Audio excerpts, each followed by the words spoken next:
Hey YouTube, so I wanted to do a video about finals and the end of the semester wrapping up for those who may be experiencing their first year or even their second year, or maybe experiencing this the next year that's coming up.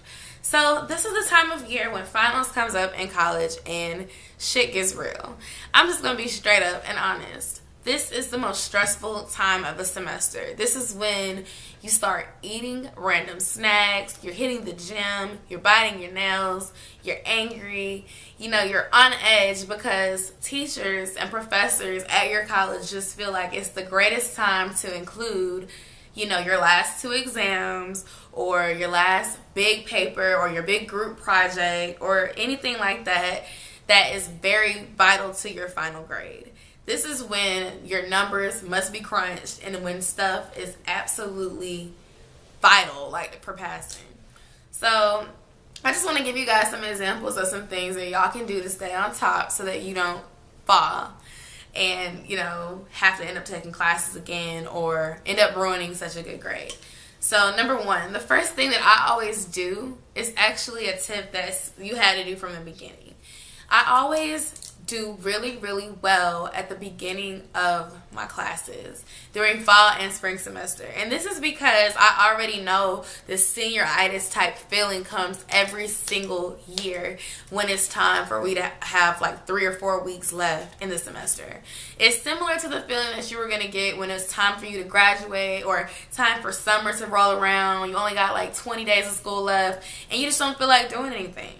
So because this happens every single year, I start off in January or in August doing my absolute best.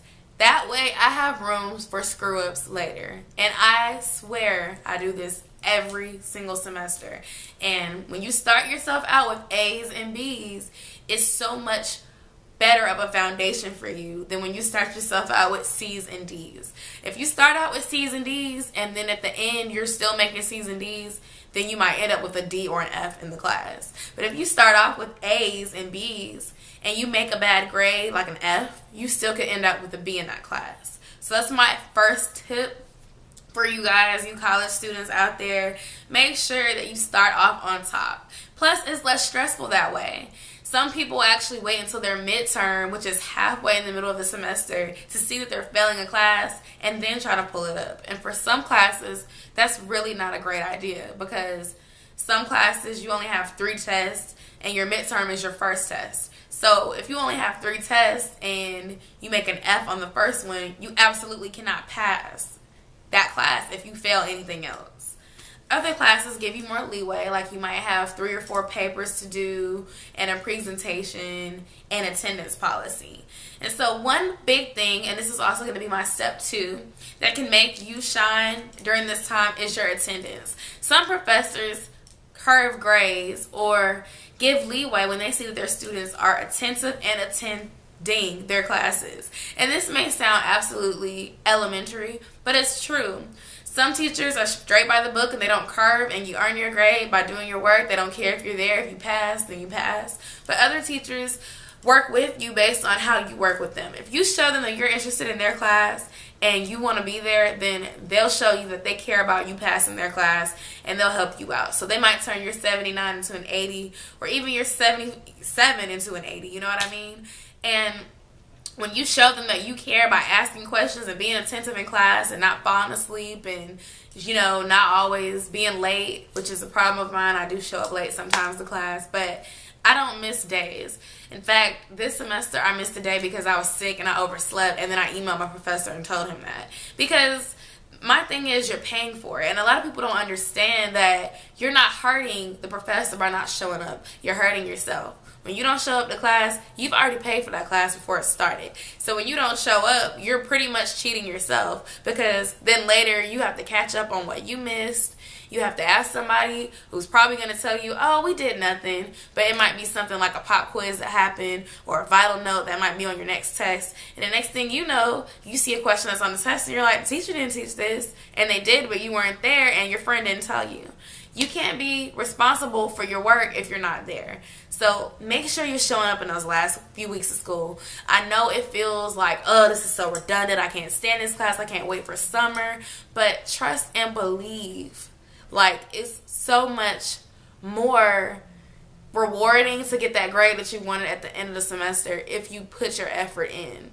Like, the biggest slap in the face is to get a bad grade and then know you got the bad grade because you didn't try.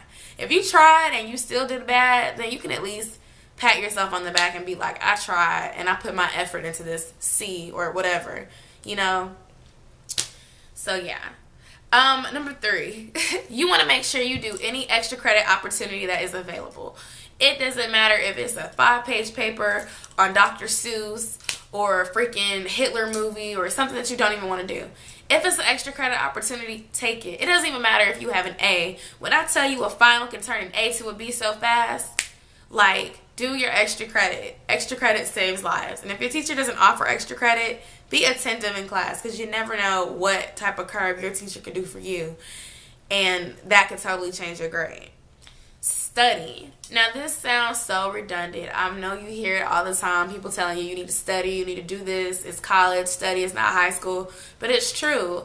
This is not like high school. You can't just retain the information by showing up to class. If you're taking 4 to 6 classes a week and you're taking the classes 2 or 3 days a week with gaps in between called the weekend or your long weekend, there's no way that you're going to remember all the information that was taught all semester long and then succeed on a final without studying. Even if you crack the book open for 20 minutes a day to study one of the classes a day, that'll be more effective than no studying at all. And, of course, you want to stay on top of things as far as scheduling. Write down your final exams in advance. You do not want to be the one who thought the final was at 2:45, but it was actually at 2 o'clock, and show up 45 minutes late for your final and have no replacement for it. I actually did something like that freshman year. I thought my finals started at, I think, 2:45, and it actually started at 2:30, and I was at my house that was luckily 5 minutes away at the time, which is not the case anymore. But, and I had to rush to my chemistry final my freshman year, and I missed like 20 minutes of it. And I just threw on some flip-flops, and I had my hair in a ponytail, and I just ran in, and I, missed 20 minutes of my final because I could have swore that final started at 2:45. And yeah, so that's my advice about finals, and I hope you guys follow it, and I hope you guys do awesome on your finals. And for all you seniors that are graduating very soon, congratulations. I'll be there very, very soon myself. Like I said, I'm going into junior year.